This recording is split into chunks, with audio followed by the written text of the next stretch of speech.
స్తుతులు స్తోత్రములు చెల్లిస్తున్నాం తండ్రి. తండ్రి, ఇప్పటివరకు నాయన మీ స్వాధీనంలో ఉంచుకున్న ఆయన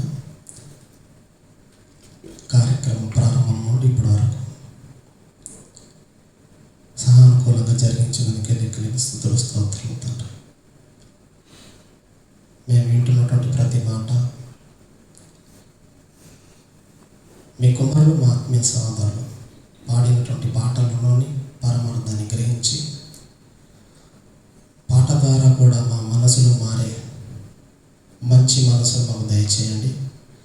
పాటలో ఉన్నటువంటి ఎన్నో మధురమైనటువంటి మాటల వెనుక ఉన్నటువంటి అర్థాన్ని మేము తృణీకరించకుండా వాటి యొక్క భావాన్ని మేము అనుక్షణం స్మరణ చేసుకుంటున్నాయన. నీ యొక్క ప్రేమలో, నీ యొక్క దయలో, నీ కృపలో మేము మిమ్మల్ని ఎల్లప్పుడూ ఆనుకొని బ్రతికే భాగ్యాన్ని మా అందరికీ దయచేయమని వేడుకుంటున్నాం తండ్రి. మీరు ఇచ్చినటువంటి ఈ సమయాన్ని కృతజ్ఞతాస్తుతులు చెల్లిస్తున్నాయన. దీనుడను అర్పణుడైన నన్ను క్షమించి నన్ను ఇక్కడ నిలబెట్టినందుకు లెక్కలేని స్తుతులు స్తోత్రం తండ్రి. ఇచ్చిన అవకాశాన్ని సద్వినియోగం చేసుకున్నట్లు మీ గ్రంథంలో ఉన్న మాటల యొక్క భావాన్ని ఆలోచించే వివేకమును, జ్ఞానమును నాకు అనుగ్రహించమని వేడుకుంటూ మీ ప్రియకుమారుడు మా రక్షకుడైన యేసునాథుని దివ్య నామాన్ని బట్టి ప్రార్థనని వేడుకుంటున్నాం మా కన్న తండ్రి. ఆమేన్. ప్రియమైనటువంటి విశ్వాస గృహములకు చేరి వచ్చినటువంటి పరిశుద్ధులందరికీ మరియు దైవజనులు మరి సంఘ కాపరైనటువంటి బ్రదర్ విల్సన్ గారికి, అదేవిధంగా దైవ సేవకులు ప్రియతమ సహోదరులు బ్రదర్ జాన్ గారికి, అదేవిధంగా తోటి సహోదరుడు మరి బ్రదర్ డేవిడ్ గారికి మరి ఒకసారి మీ అందరికీ నా శిరస్సు వంచి ప్రణామములు తెలియజేయుచున్నాను. దేవుడు ఇచ్చినటువంటి విలువైన అవకాశాన్ని ఈ 26 పుస్తకాలలో ఉన్నటువంటి దేవుని ప్రేమను బట్టి వ్రాయబడినటువంటి ప్రతి వచనము ఎంతో విలువైనదిగా మనము గమనించి ఆచరించి ఆయన సముఖమునందు మనలను మెచ్చేవారిగా తన రాకడ దినమందు తండ్రి అయిన దేవుని ఎదుట, యేసుక్రీస్తు ప్రభు ఎదుట మనము నిండు ధైర్యముతో నిలబడినట్లు దేవుడు ప్రతి ఆదివారం కూడా మనకెన్నో విలువైన సంగతులను వినిపిస్తూ ఉన్నాడు. ప్రియమైన వారలారా, విన్నటువంటి వాక్యము మన బ్రతుకులో పాటించబద్ధులమై ఆయనతో ఒక గొప్ప నిబంధనను చేసుకొని ఈ విశ్వాస గృహములో చేరినటువంటి సంఘ సభ్యులుగా మనమందరం కూడా ప్రతి ఆదివారం ఇక్కడ కూడుకొని ఉంటున్నాం. ప్రేమట వారలారా, దేవుడు ఇచ్చినటువంటి 26 పుస్తకాలలో ఎవరు ఏ వాక్యము చెప్పినా దాని వెనుక ఉన్నటువంటి అర్థాన్ని, భావాన్ని మనము ఆలోచన చేస్తూ ఎల్లప్పుడూ మన ఆత్మీయ జీవితానికి పునాదులుగా లేదా మన ఆత్మీయ జీవితానికి సోపానాలుగా ఆ మాటలను మనకు బాటలుగా వేసుకుంటే మన జీవితం స్వర్గానికి వెళ్ళడానికి చాలా సులువుగా ఉంటుంది. ప్రియమైన వారలారా, అంతేకాని విని విడిచిపెట్టు వారమైనట్లుంటే విశ్వాస గృహములకు చేరి వచ్చిన ప్రయోజనము లేదు. ప్రియమైన వారలారా, ఇప్పటి వరకు మనం బైబిల్ పాఠంగా ఒక అధ్యాయం చదివాం. ఏ అధ్యాయము? యెషయా గ్రంథము 26వ అధ్యాయంలో అందులో ఒక మాట ఉంది, ధర్మక్షేత్రము. ఏ వచనం అది? ధర్మ క్షేత్రము. ధర్మక్షేత్రం అంటే ఏంటో తెలుసా? సంఘము. ఏంటి? సంఘము, ధర్మక్షేత్రం. క్షేత్రము అంటే ఒక ప్రాంగణము, ఒక స్థలము. ధర్మక్షేత్రము అర్థమైంది ఇప్పుడు? క్షేత్రం అంటే ఒక స్థలము, ధర్మక్షేత్రము అన్నాడు. ధర్మక్షేత్రములో ఏముంది? నివసించినను యెహోవా మహాత్యమును ఆలోచింపక అన్యాయం చేయుదురు. ఎవరు చేస్తారంటే ఇది? దుష్టులు. ధర్మక్షేత్రానికి వస్తారు, ఆలోచించరు. ఇలా సంఘానికి సంబంధించినటువంటి అనేక పర్యాయ పదాలు ప్రవక్తల ద్వారా రాయబడ్డాయి.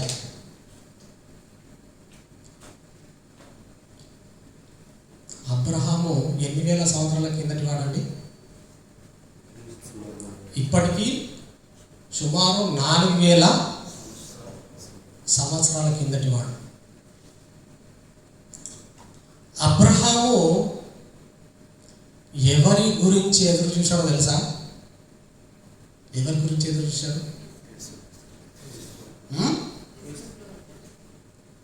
అబ్రహాము సంఘం గురించి ఎదురు చూశాడు. సంఘం గురించి ఎదురు చూశాడు. పునాదులు గల ఆ పట్టణము కొరకు ఆయన ఎదురు చుండెను. మనమందరం అంటే పరలోకం అంటాం, అది కూడా కరెక్టే, ఇది కూడా కరెక్టే. పునాదులు గల పట్టణం కొరకు ఆయన ఎదురు చూశాడు. ఎలా ఎదురు చూశాడు అని అంటే, ఆ రోజే అబ్రహామునకు సువార్త ప్రకటింపబడిన. గలతీ పత్రికలు ఉంటాయి చూడండి. ఆయన రక్షణ పొందాలి. ఎవరితో? అబ్రహాము రక్షణ పొందాలి. ఎప్పుడు పొందుతాడు రక్షణ? చెప్పండి. పరలోకం ఎప్పుడు వెళ్తాడు? మన అందరితో సహా వెళ్ళాలి.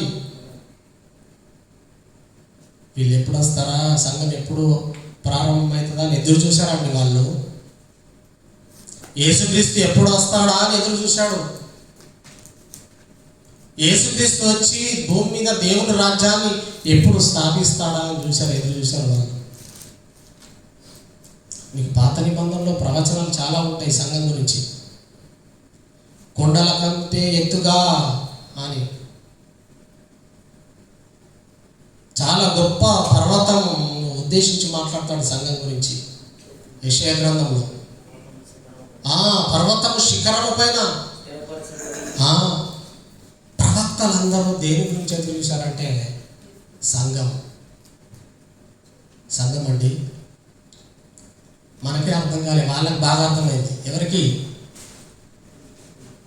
సంఘం ఎంత గొప్పదో, ఎంత మహిమ గలదో వారికి అర్థమైంది. ప్రియమైన వాళ్ళారా, ఈరోజు సంఘానికి రమ్మన్నా, ప్రేయర్కి రమ్మన్నా రారు సరిగా. ఎందుకు? దీని యొక్క మహిమ అర్థం కాలేదు. ఇది ఎంత గొప్పదో, విశ్వాస గృహంలోకి చేరితే ఎంతటి ఆశీర్వాదాలు ఉంటాయో, ఎంత గొప్ప మహిమను కలుగుతుందో, ఎంత గొప్ప మహిమను పొందుకుంటామో సరైన అవగాహన లేకనే సంఘాన్ని నిర్లక్ష్యం చేస్తున్నారు, విడిచిపెడుతున్నారు. ప్రియులారా, అబ్రహాము ఎంత గొప్పవాడంటే, ఆ రోజు కల్దీయ దేశం అంటే నాటే జో. కల్దీయ దేశం అంటే ఇరాక్ అంటే మనకు అందరికీ ఒక ఆయన గుర్తుకొస్తాడు. ఎవరు? నెబుకద్నెజర్. ఆయన పేరు చెప్తే భారతదేశంలో ఉన్న రాజైన నిద్రలో నిజమండి. అంత గొప్ప దేశానికి చెందినటువంటి వ్యక్తి దేవుడు పిలవగానే ఏం చేశాడు? సమస్తాన్ని విడిచిపెట్టి మారుమాట మాట్లాడకుండా వెళ్ళిపోయాడు. ఏమనుకున్నాడు తెలుసా? యేసుక్రీస్తు స్థాపించే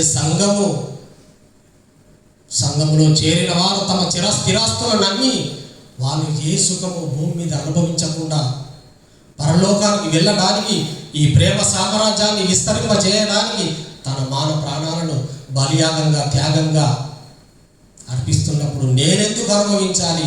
ఈ కల్దీయ దేశంలో, పాలస్తీనా దేశంలో నేను పరవాసిని ఉండాలనుకున్నాడు. అందుకే ఏం వేసుకొని బతికాడు ఆయన? గుడారాలలో నివసించుచు. ఎంత పెద్ద దేశం అంటే, పాలు తేనెలు ప్రవహించే దేశం. ఈరోజు మనకి ఇస్తే కోట మీద కోట కట్టేమా? కోటల్లో నివసిస్తాం మనము.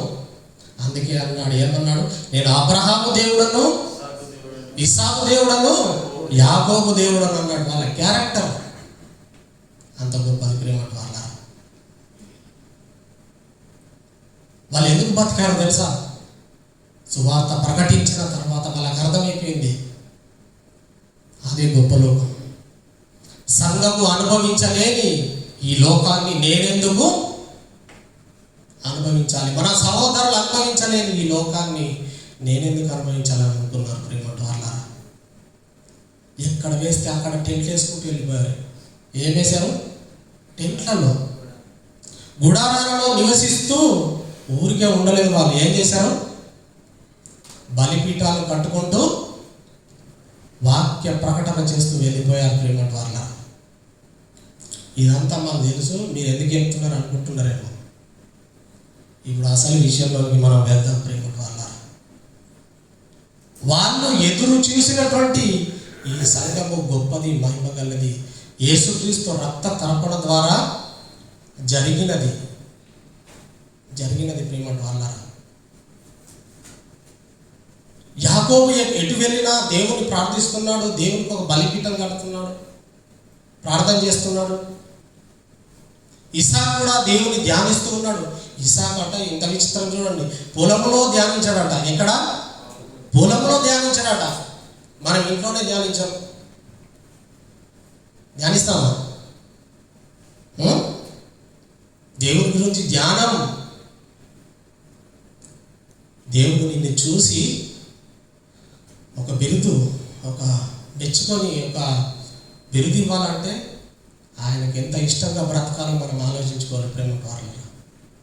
అబ్రహాం ఏమన్నాడు? అబ్రహాము నా స్నేహితుడు. అలా బ్రతికారు ప్రేమ వాళ్ళ.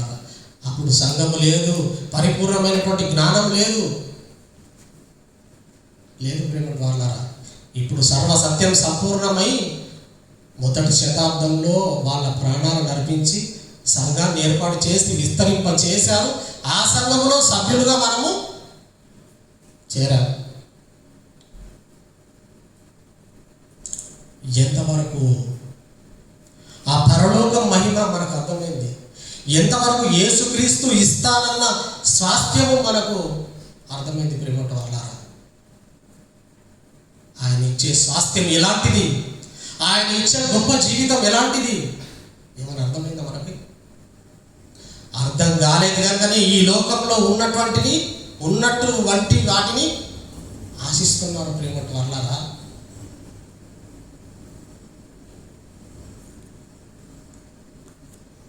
ఎగ్జాంపుల్ చెప్తాను.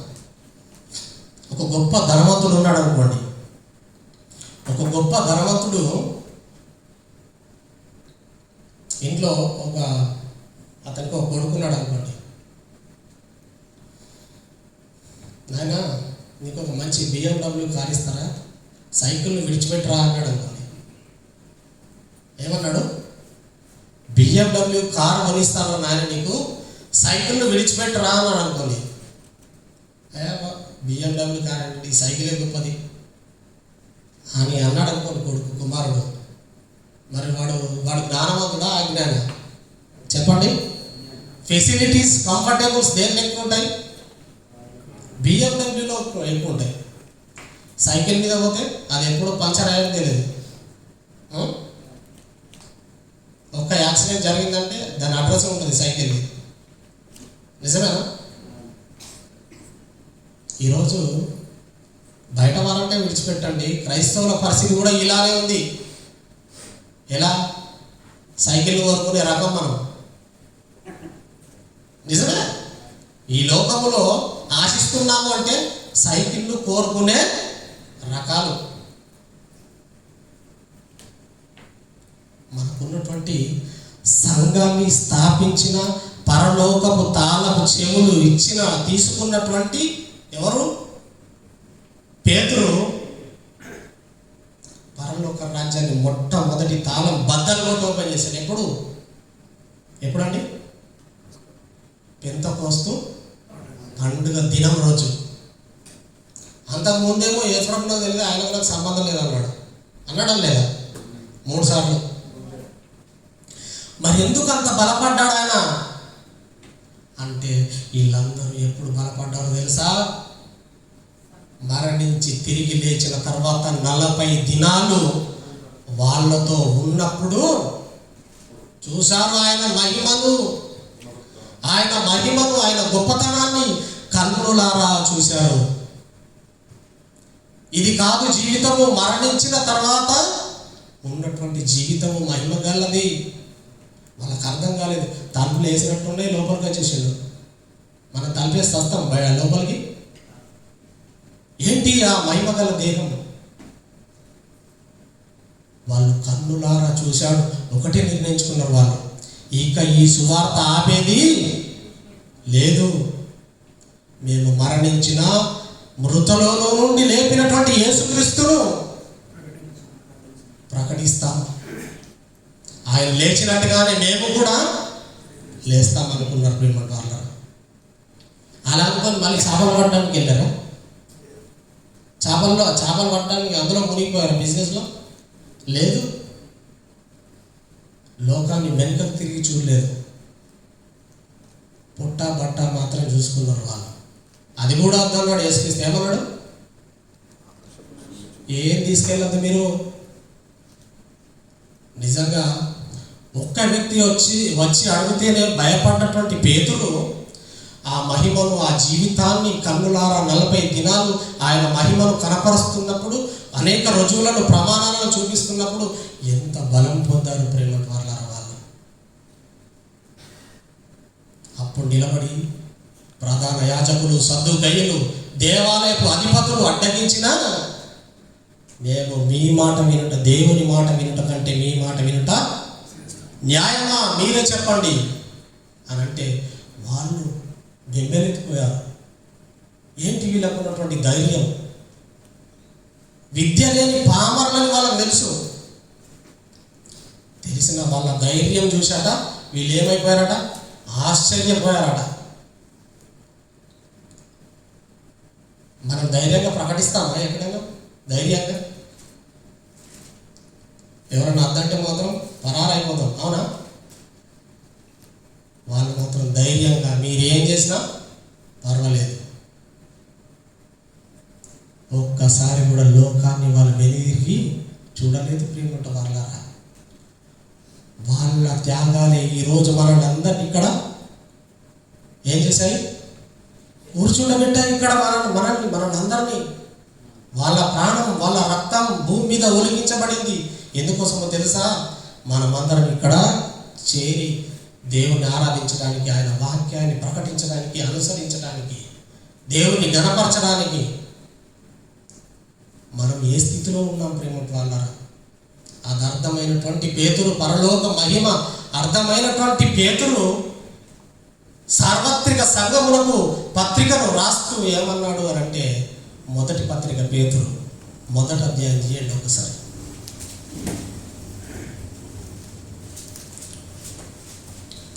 పేతురు రాసినటువంటి మొదటి పత్రిక 1వ అధ్యాయం 1 నుంచి చదవండి. యేసుక్రీస్తు అపోస్తలుడైన పేతురు తండ్రి అయిన దేవుని భవిష్యత్తు జ్ఞానమును బట్టి ఆత్మ వలన పరిశుద్ధాత్మ పొందిన వారై యేసుక్రీస్తు రక్తం వలన ప్రోక్షింపబడుటకును ఏర్పరచబడిన వారికి అనగా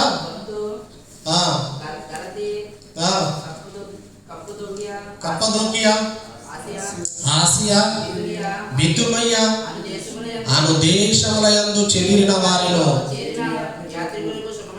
చేరిన యాత్రికులకు శుభమని చెప్పి వ్రాయునది. ఎంత పెద్ద సెంటెన్స్ రాశాడు చూడండి మీరు. బాగా చదువుకున్న వాళ్ళు కూడా ఇంత పెద్ద సెంటెన్స్ రాయలేరు. కామాలు పెట్టుకుంటూ రాశాడు.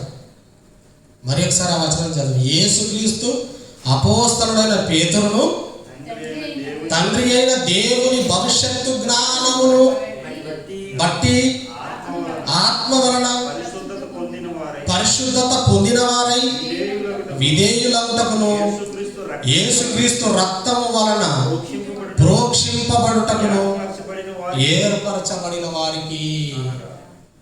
క్రైస్తవులకు అని చెప్పట్లే, చెప్పాడు ఇక్కడ క్రైస్తవులకు అని. అది అది అది జ్ఞాపకం చేస్తున్నాడు వాళ్ళకి. మీరు ఎలా దేవుని కోసం ఏర్పాటు చేయబడ్డారు అని అంటే, దేన్ని బట్టి దేవునికి ఏర్పరచబడిన వారు అంటే, యేసుక్రీస్తు రక్తము వలన ప్రోక్షింపబడిన వారు, ఏర్పరచబడిన వారికి అనగా పొంతు, గలతీయ, కప్పదోకియా, ఆసియా, బితునియ అని దేశంలో చెదిరిన వారికి శుభమని చెప్పి రాయినది. విస్తరిల్లును గాక అన్నాడు. సార్వత్రిక సంఘం అందరికీ పత్రికలు రాశాడు. ఏం చెప్తున్నాడో ఒకసారి చూద్దాం. మన సమయం లేదు, త్వరగా ముగించుకుందాం. మన ప్రభువుకు యేసుక్రీస్తు తండ్రి అయిన దేవుడు స్తుతింపబడును గాక. ఎందుకు స్తుతింపబడును గాక అన్నాడో తర్వాత అర్థమవుతుంది మనకు. మృతులలో నుండి యేసుక్రీస్తు తిరిగి లేచుట వలన జీవముతో కూడిన నిరీక్షణ మనకు కలుగునట్లు, అనగా చాలు, మృతులలో నుండి యేసుక్రీస్తు తిరిగి లేచుట వలన మనకు ఎలాంటి నిరీక్షణ కలిగి ఉండాలంట? జీవముతో కూడిన నిరీక్షణ. మనకున్నటువంటి నిరీక్షణ ఏంటి?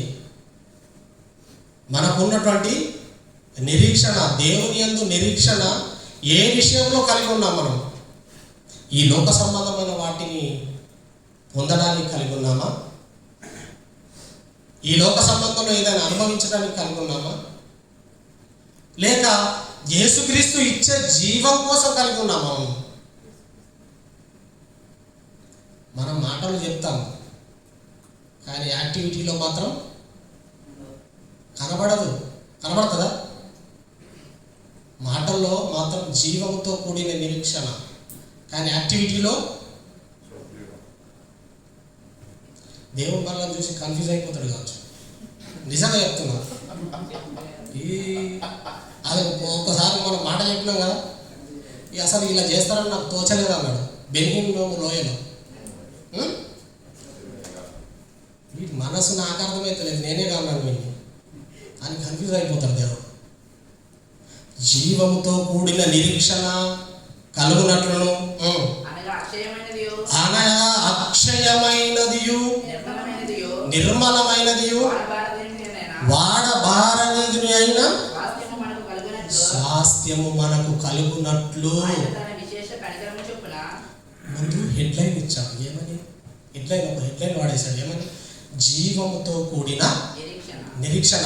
అనగా ఏమన్నాడు? అనగా జీవముతో కూడిన నిరీక్షణ అనగా అర్థం ఏంటో చెప్తున్నాడు చూడండి. అక్షయమైనదియు నిర్మలమైనదియు వాడబారనిది అయిన స్వాస్థ్యము మనకు కలుగునట్లు యేసుక్రీస్తును నమ్మండి.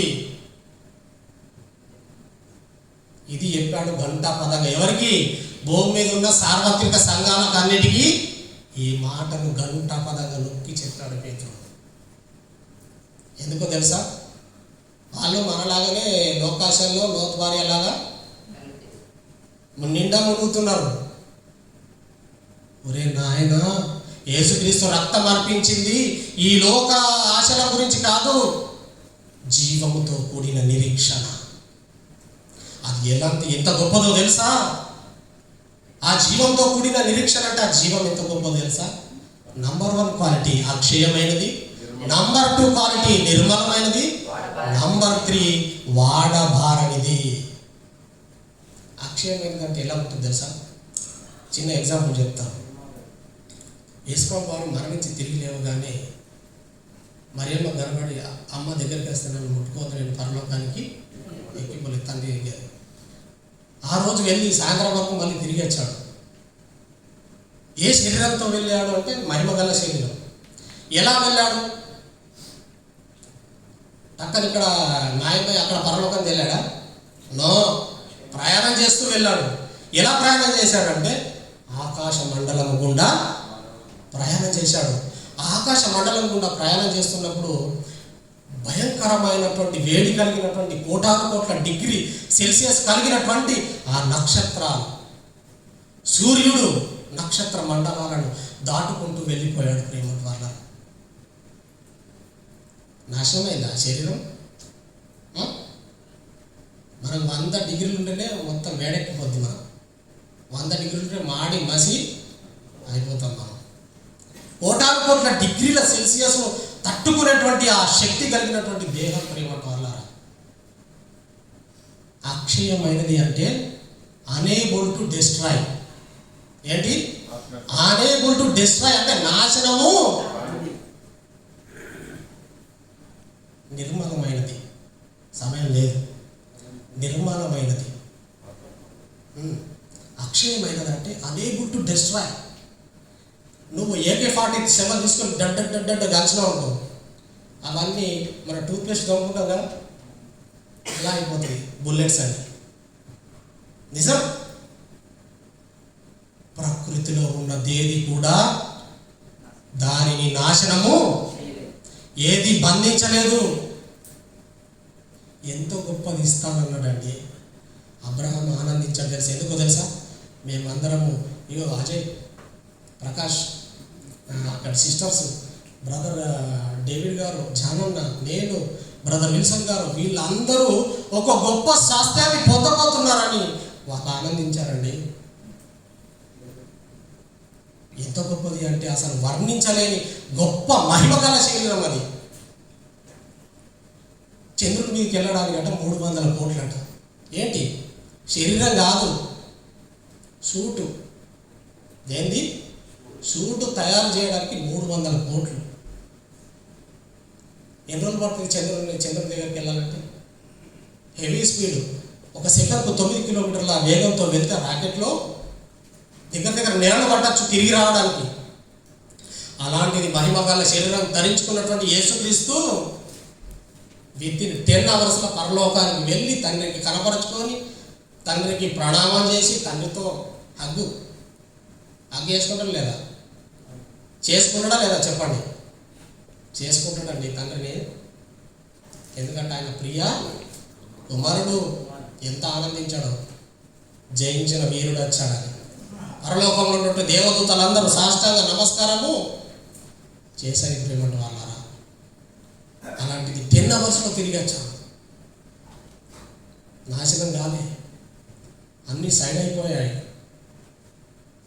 అన్ని పరారు. అది అక్షయమైనటువంటి క్వాలిటీ. అది ఎన్ని రోజులు ఉంటుందంటే, అక్షయం అంటేనే ఇక దానిలో అర్థం ఉంది, ఇక నాశనము లేదు. ఎన్ని సంవత్సరాలైనా, ఎన్ని యుగాలైనా నాశనం లేదు అది. ఇందుకే ప్రాణాలు పేతుర్లో ఎలా చంపారంట? పేతురు పాపం ఎలా చంపారు? అతసాక్షి కదా. తల క్రిందులుగా వేసిన లెక్క చేయలేదు ఆయన. ఎందుకంటే పొందబోయే బహుమానం అక్షయమైనది, అది లైఫ్. యాకోబును ఖడ్గంతో చంపినా లెక్క చేయలేదు. వీళ్ళిద్దరూ ఎప్పుడు ఎంబడినే ఉండేవారు తెలుసా? 3 ఉండేవారు. ఎవరు? పేతురు, యాకోబు, యోహాను. ఆయనను కన్నులారా చూశారు, ఆయన మహిమను కనుగొన్నారు. ఆయన ఎంత శక్తివంతుడో, ఆ దేహానికి ఉన్నటువంటి మహిమ ఎంత గొప్పదో చూశారు. అందుకే రాస్తున్నాడు, సంఘంలో ఉన్నటువంటి సభ్యులారా జాగ్రత్త, మీరు లోకాశల్లో మునిగిపోకండి, లోకాన్ని ఆశించకండి. మీకు జీవంతో కూడిన నిరీక్షణ కలుగునట్లు ఆయన ప్రాణం పెట్టాడు మన గురించి. అది ఎంత గొప్పదంటే ఆయన ఇచ్చినటువంటి స్వాస్థ్యం పరలోకంలో భద్రపరచబడి ఉన్నది. అది ఎంత గొప్పదంటే అక్షయమైనది, నిర్మలమైనది అన్నాడు. నిర్మలమైనది అంటే ఏంటంటే అన్డిఫైల్డ్. ఇంగ్లీష్లో ఏమన్నాడంటే అన్డిఫైల్డ్ అంటే నిర్మలమైనది. పదంలోనే ఉంది మలము నిర్మలము. అర్థమైంది ఇప్పుడు? మలము మలమైనది, మలినమైనది, నిర్మలమైనది. ఒక్కరోజు స్నానం చేయలేము అనుకో. ఇప్పుడు ఎండలు వచ్చాను కదా, తిరిగి నేను వచ్చాను, మెట్రో ఎక్కొచ్చాను, చెమట వాసన శరీరం. నిజమండి. దీనికి సంతూర్ సబ్బు, లక్స్, రెగ్జోనా ఎన్ని ఉన్నాయి, ఎన్ని వచ్చాయి దీనికి. అయినా నిర్మలమైనది కాదు. యేసుక్రీస్తు ఇచ్చేది నిర్మలమైనది. దాన్ని పట్టుకొని ఇట్లా వాష్ చేసినా కానీ మలినం అనేది ఉండదు, దానికి స్మెల్ రాదు. ఇంగ్లీష్లో ఏమంటే ప్యూర్. ఇంగ్లీష్లో ఇంకో మాట ఏముంది? ప్యూర్, పరిశుద్ధమైనది. స్మెల్ రాదు మీ బాడీకి. మూడో క్వాలిటీ చెప్తాను, వాడబారనిది. సమయం అయిపోయింది కదా, 5 నిమిషాలు ఉంది. వాడబారనిది. వాడబారనిది అంటే ఇంగ్లీష్లో అన్నాడు అన్ఫేడింగ్. ఏమన్నాడు? అన్ఫేడింగ్. మనము మన మానవుని యొక్క జీవితం దశల వారీగా మనం ఆలోచిస్తే, బాల్యంలో పుట్టినప్పుడు పిల్లలు ఎంత ముద్దుగా ఉంటారో మీరు ఆలోచించాలి. నల్లగా ఉన్నా కానీ చాలా అందంగా కనపడుతుంది కదా బాల్యంలో. ఎంత ముద్దొస్తారో. ఈ దిష్టి కావద్దని పెడతారు కదా కొన్ని చుక్కలు, దిష్టి చుక్కలు. ఇంకా తెల్లగా, ఇంకా మోస గురించి ఆలోచిస్తే దివ్య సుందరుడట బాలుడై ఉన్నప్పుడు. ఆమె ఎవరు? ఫరో కుమార్తె. చూసి ఆనందాన్ని చూసి గిర్రం తిరిగి పడిపోయింది, ఆకర్షించబడిపోయింది. ఇతను నాకు కావాలి, నేను పెంచుకుంటాను, అంతఃపురంలో పెంచుతాను, ఇతనికి రాజపదవి ఇస్తాను అనుకున్నది. అప్పుడే ఐగుప్తు దేశాన్ని ఏలే పదవిని ఇస్తాను అనుకున్నది. అంత సుందరుడట మోషే. మోషే అంటే అర్థం ఏంటంటే నీళ్ళలో నుండి తీయబడినవాడు. నీళ్ళలో నుండి వచ్చాడు కాబట్టి మోషే అని పేరు పెట్టారు, నీళ్ళలో నుండి తీశాడు కాబట్టి. ఆయన దివ్య సుందరుడు. అదే బాల్యం, యవ్వనం వచ్చేసరికి యవ్వనంలో కూడా ఎంత మంచిగా కనబడతారండి. అబ్బో, హ్యాండ్సమ్, అందమే అందం. పెళ్లి చూపుడు పోవాలి కానీ ఇక ఉంటాను చూడండి. పెళ్లి చూపులలో ఎలా ముస్తాబ్ అవుతారో చూడండి, అందం. ఒక ఆమె ఆయన అందంగా లేదు కానీ ఫుల్ మేకప్ వేసుకొని వచ్చి నిలబడ్డదట.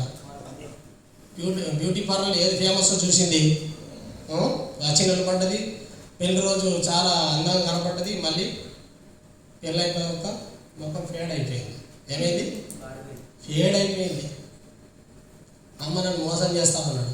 ఏం చేస్తావు? ఎవరు వేసుకుంటలేరు, మరి నువ్వన్న వేసుకుంటావు అని వేసుకున్నా. మేకప్ నీకు లాకప్, నాకు మేకప్, ఇది నీకు లాకప్. అలా ఎన్నో వివాహ సంబంధాలు విడిపోయినాయి కూడా మనము చూస్తున్నాం డైలీ లైఫ్లో. ఇలా దశల వారీగా మానవ జీవితాన్ని ఆలోచిస్తే యవ్వన వయసు వచ్చేంత వరకు కూడా చాలా అందంగా ఫ్రెష్గా కనబడతారు. ఎప్పుడైతే 40 నుంచి ఇక అందం అనేది తరుగుతూ ఉంటుంది. ఎందుకు తరుగుతూ ఉంటుందంటే మనలో ఉన్నటువంటి జీవకణాలు ఉత్పత్తి కావు, రిఫ్రెష్ కావు. వయసు గతించిన కొద్దీ మన శరీరం అంతా మృతతుల్యానికి వెళ్ళిపోతుంది. ఈ అన్ఫేడింగ్ అనేది వాడబారనిది అంటే ఏంటో తెలుసా? నీవు ఎప్పుడు కూడా ఎలా ఉంటావంటే దగ్గర మెరుస్తూ ఉంటావు. అది అన్ఫేడింగ్. నీకు వయసుతో సంబంధం లేదు. ఎన్ని యుగాలు గడిచినా దేవుడి గురించి ఒక మాట ఉంది తెలుసా? కీర్తన 40 తీయద్దు, 45లో ఉంటుంది. నీవు నరుల కంటే అతి సుందరుడవై ఉన్నావు అన్నాడు. ఆయన సుందరుడట దేవుడు. ఎందుకు సుందరుడు? ఆయన ఆత్మలో ఏముంది? జీవం ఉంది. అలాంటి వాడబారనిది. ఎప్పుడు చూసినా నువ్వు ఫ్రెషే, ఎప్పుడు చూసినా బ్రైట్నెస్సే. అక్కడ సంతూర్ సబ్బులు లేవు. ఇప్పుడు లోరియల్ ప్రోడక్ట్స్ వచ్చినాయి, స్పారిస్వి. అవి కూడా లేవు అక్కడ. ఏముందో తెలుసా? ఒకటే జీవము. ఏముంది? జీవము. ఆ జీవము వలననే ఇది అక్షయమైనదిగా ఉంది, నిర్మలమైనదిగా ఉంది, వాడబారనిదిగా ఉంది.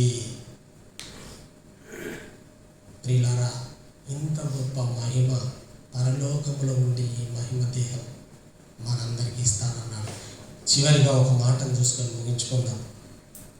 కనుక మీరు ఈ లోకములో ఉన్నటువంటి దురాశను అనుసరించకుండా మనము దేని మీద దృష్టి పెట్టాలి? ఈ స్వాస్థ్యము పొందడానికి మనము దృష్టి సారించాలి. ప్రేమ వాళ్ళరా, ఆ రోజు వాళ్ళకి అర్థం అయ్యేటట్టుగా రాశాడండి. దాని క్వాలిటీస్ అన్నీ రాశాడు సార్వత్రిక సంఘానికి పేతురు గారు. ఆయన ఏదో ఊహించి రాయలేదు, కన్నులారా చూశాడు యేసుక్రీస్తుని. యేసుక్రీస్తుకు మహిమ దేహానికి ఉన్న క్వాలిటీస్ కన్నులారా చూసి అనుభవించి రాసినటువంటి మాటలు ఇవి. ప్రేమ వాళ్ళరా, దీనితో ఏది సాటి? ఈ లోకంలో ఏది సాటి? ప్రేమ వాళ్ళరా, ఏది సాటి కాదు, ఏది సాటి కాదు. మన ఫోకస్ అంతా అబ్రహాము కోరుకున్న విధంగా ఉండాలి, ప్రవక్తలందరూ కోరుకున్న విధంగా వాళ్ళ ఆనందానికి మనం కూడా ఆనందంతో వాళ్ళతో కలిసి ఆ స్వాస్థ్యాన్ని అనుభవించటానికి మనం పరలోకం వెళ్ళిపోవాలి. ప్రేమ వాళ్ళ గతించిన కాలం అదేదో అయిపోయింది. ఇక మిగతా కాలం అంతా కూడా దేవునికి సంతోషపెట్టి దేవుని అడుగుజాడల్లో క్రీస్తు నేర్పినటువంటి ఆ బాటలలో మనం నడవాలి. ప్రేమ వాళ్ళ లోకాశంలో కాదు, ఈ లోకంలో ఏదో సంపాదించుకోవాలని కాదు. దీని విలువ అర్థం కాకనేనండి ఈరోజు వ్యభిచారులుగా, దొంగతనాలు, అనేక రాక్షస కృత్యాలు ఎందుకు చేస్తున్నారో తెలుసా? ఈ మహిమ లోకం, ఈ మహిమ దేహం ఉన్నటువంటి సంగతి తెలీదు. తెలిసిన మనము కట్టుబడి దేవుని ఆజ్ఞలకు లోబడి ఆ మహిమ దేహాన్ని పొందేవారిగా, అర్హత సంపాదించే వారంగా మనం ఉండాలి. అనేక మందికి ఈ మాటలను తెలియజేయాలి. అనేక మందిని మన అన్నదమ్ములను, సహోదరులను రక్షించాలి. అవకాశం ఉన్న వాళ్ళు తిరగండి, చెప్పండి, ఈ మాటలు చెప్పండి. ప్రేమ వాళ్ళరా, ఎంత మిస్ అవుతున్నారో తెలుసా? ఎన్ని కోట్లు పెట్టినా, ఎన్ని వజ్ర వైడూర్యాలు చల్లినా ఇలాంటి శరీరం దేవుడు తప్ప మరెవరు ఇవ్వలేరు. ప్రేమ వాళ్ళరా, ఏంటండి దేనికి ఓర్చుకోలేని ఈ శరీరం. అందుకోసం అన్నాడు చూడండి, చివరి ఒక మాట త్వరగా చదువుకొని ముగించుకుందాం. అపోస్తలుడైన పౌలు గారికి ఆ దర్శనంలో ఆ యేసుక్రీస్తు ప్రభువును మహిమను చూసిన తర్వాత ఆయన రాసినటువంటి మాటలు చూడండి ఒకసారి. కొరంథీయులకు ఆ మహిమను గురించి రాస్తూ అది ఎంత గొప్పదో రాస్తున్నాడు చూడండి. 2వ కొరంథీ పత్రిక 5వ అధ్యాయము 1వ వచనం నుంచి. భూమి మీద మన గుడారమైన ఈ నివాసము శిథిలమైపోయినను చేతి పని కాక దేవుని చేత కట్టబడినది అయినా. అందరు తీయాలి. 2వ కొరంథీ 5వ అధ్యాయం 1వ వచనం నుంచి. భూమి మీద మన గుడారమైన ఈ నివాసము శిథిలమైపోయినను చేతి పని కాక దేవుని చేత కట్టబడినది, నిర్మించబడింది, దేవుని చేత నిర్మించబడుతున్నది, నిత్యమైనది, అది నాశనం లేనిది, నిత్యం ఉండేది నివాసము పరలోకమందు మనకున్నదని మనకు తెలుసు. అపోస్తలుడైన పౌలుకు తెలుసు, కొరంథీయులకు తెలుసు, మనకు కూడా మనకు తెలుసా? తెలిస్తే మన జీవితాలు చాలా గొప్పగా ఉంటాయి. తర్వాత మనము దిగంబరులము కాక వస్త్రము ధరించుకున్న వారంగా కనబడతాము. కాబట్టి పరలోకము నుండి వచ్చు ఆ నివాసము, ఆ మహిమ దేహము దీనిపైన, ఈ మట్టి దేహం పైన ధరించుకున్న కోరుచున్నాము. దీనిలో కష్టపడుతున్నాము, ఒలుగుతున్నాము. ఆ మహిమ దేహం కొరకే నా ప్రాణము విడిచిపెట్టాను, నా పరుగు కడముట్టించాను. ఇక మీదట నా కొరకు జీవ కిరీటం, నీతి కిరీటము ఉంచబడి ఉంది అన్నాడు. ఆ మహిమ దేహాన్ని పొందుకున్న తర్వాత దేవుడు పెట్టే కిరీటం ఏంటో తెలుసా? పౌలు గారిని విడిచిపెడతాడు. ఏ కిరీటం? నీతి ఇలా పెడతాడు. అప్పుడు మనం చూసి మహాప్రభువు నీ దయ వల్లే 14 పత్రికలు చదువుకున్నామని చెప్పాలి. ఏమనాలి? ఎంత గొప్ప మహాజ్ఞానం రాశామని మనం పొగడక తప్పని పౌలు గారిని. అలాంటి గొప్ప వ్యక్తికి ఇచ్చే కిరీటం ఏంటంటే నీతి మహిమ దేహంతో పాటు ఆ కిరీటము తల మీద ఎవరికి ఉంటుందో తెలుసా? పరలోకంలో ఉన్నంత కాలం ఆ నీతి కిరీటము పౌలు గారిని చూడగానే నీతి కిరీటం, నీతిమంతుడు. అంత గొప్ప మహిమ ప్రభావములతో నిండుకున్నటువంటి ఆ పరలోకం మనమందరము స్వాస్థ్యముగా పొందుకోవాలని మనసారా కోరుకుంటూ, ఈ లోకములో ఉన్న వాటిని ఆశించకుండా ఒకటి మనము నిర్లక్ష్యం చేస్తూ ఆ పరలోకం వైపు మన మనసును కదిలింపజేస్తూ పరలోకం పైన దృష్టి పెట్టాలని మన ప్రవక్తలందరూ ఎలాగైతే కష్టపడ్డారో మనము కూడా భవిష్యత్తులో మనం ఇంకా దేవుని కొరకు మంచి ఆలోచన కలిగి మన శక్తి లోపం లేకుండా మనకున్న దాంట్లో దేవుని కార్యాలు ఘనంగా జరిగించి దేవుడిచ్చే గొప్ప మహిమ శరీరాన్ని పొందుకోవాలని మనసారా కోరుకుంటూ మీ అందరికీ మరి ఒకసారి వందనలు చెల్లిస్తూ ఈ మాటలు ముగిస్తున్నాను. ప్రార్థన చేసుకుందాం. పరిశుద్ధుడా మహోన్నతుడా మా కన్న తండ్రి, నీ ఘనమైన శ్రేష్టమైన నామాన్ని బట్టి స్తుతులు స్తోత్రము తండ్రి.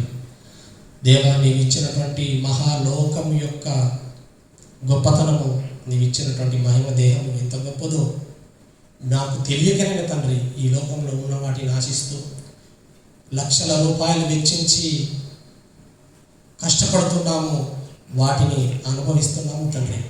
మీరు ఇచ్చినటువంటి ఉచితమైన ప్రేమ చేత, ఉచితమైన కృప చేత తండ్రి, వెలకట్టలేని అమూల్యమైనది, ఎంతో అద్భుతమైనటువంటిది, ఆశ్చర్యకరమైనటువంటిది మహిమ గల దేహాన్ని మేము పొందుకున్నటకు మా మనోనేత్రంలో వెలిగించండి.